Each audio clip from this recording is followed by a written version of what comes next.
जो बजट पेश किया गया है और माहिरीन ने इक्तिसादी उमूर के माहिर जनाब डॉक्टर साहब भी तशरीफ़ फरमाए और हमारे लॉ मिनिस्टर साहब भी तशरीफ़ फरमाए और इन दोनों की जो इकोनॉमिक्स है और जो महारत है सर फाइनेंस में वो इतनी ज़्यादा है। और अब तो शेख साहब भी तशरीफ़ ले आए हैं, वो भी गुफ्तगू में शरीक हो गए और पीछे भी एक भाई खड़े होके मशवरे दे रहे हैं कि किस तरह फाइनेंस को बेहतर किया जाए। और अब हाथ भी मिला लिया है तारड़ साहब ने उनसे कि जी हो गया सब कुछ। तो सर आप देख रहे हैं, तो बहरहाल सर ये अगर सूरत हाल है तो मैं समझता हूं कि थोड़ी सी शायद हुकूमती बेंचों में ये खुश फहमी है कि in the end of the day people's party हर चीज को सपोर्ट कर जाएगी। यकीन से कहता हूं सर इस बार ऐसा बिल्कुल भी नहीं है, ऐसा बिल्कुल भी नहीं है। हम किसी भी ऐसी चीज को सपोर्ट करने नहीं जा रहे कि जो कि अवाम, मुल्क और मुल्की मफाद के खिलाफ हो। और अगर ये संजीदगी समझ में आ जाएगी तो मैं समझता हूं फिर वुज़रा भी सारे कतार में आगे आके सुनना शुरू कर देंगे। सर इससे पहले कि मैं जनरल मामलात पे आगे चलूं, मैं सर तवज्जो मबजूल कराना चाहूंगा हमारे इंतहाई काबिल वुज़रा की। ये सेक्शन 114C, डॉक्टर साहब पता है ना आपको 114 क्या है? 114 पता है फाइनेंस का, या तारड़ साहब को पता होगा? जी लॉ मिनिस्टर साहब। सर 114C का पता है? नहीं, अच्छा जी। तो सर ये हाल है।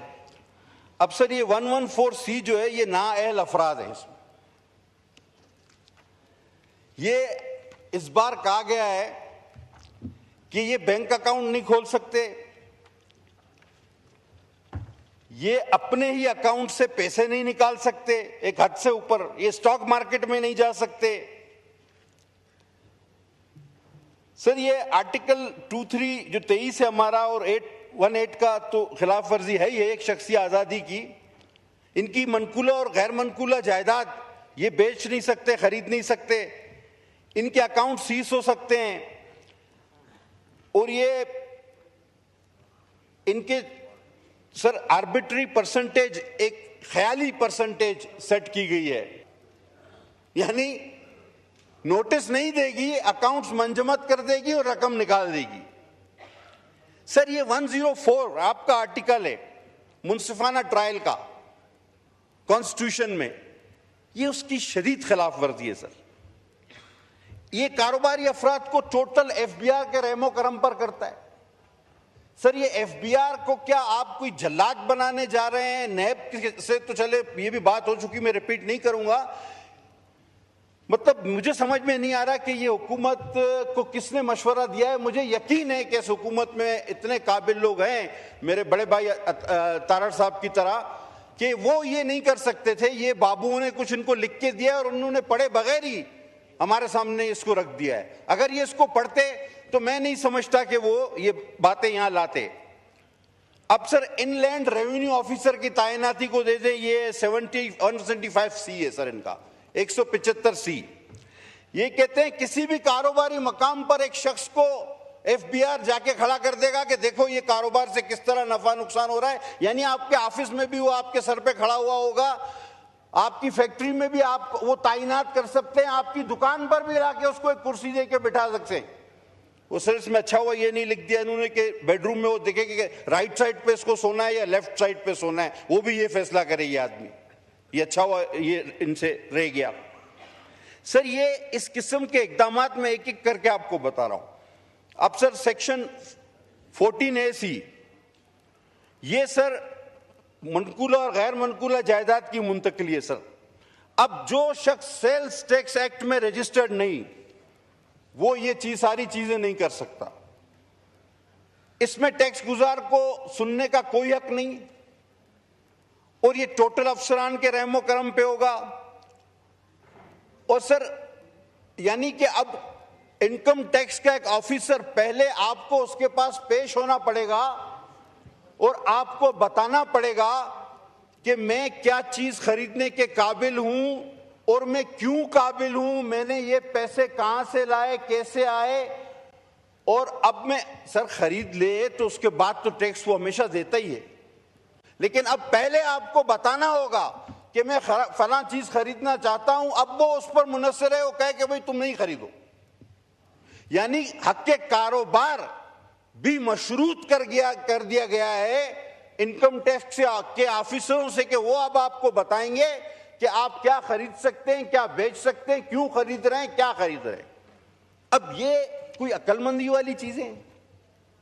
यानी आपको अपना, यानी एक शरीफ इंसान उसको कायल करेगा एक 17, 18, 19 ग्रेड के अफसर को कि भाई ये मैं चीज बेचने या खरीदने जा रहा हूं, मेहरबानी करके इजाजत दे दो, और वो फैसला करेगा उस शरीफ शहरी का कि हाँ भाई तुम ये करो या ना करो। उसके दिल में आए तो कहेगा नहीं, सवाल ही पैदा नहीं होता।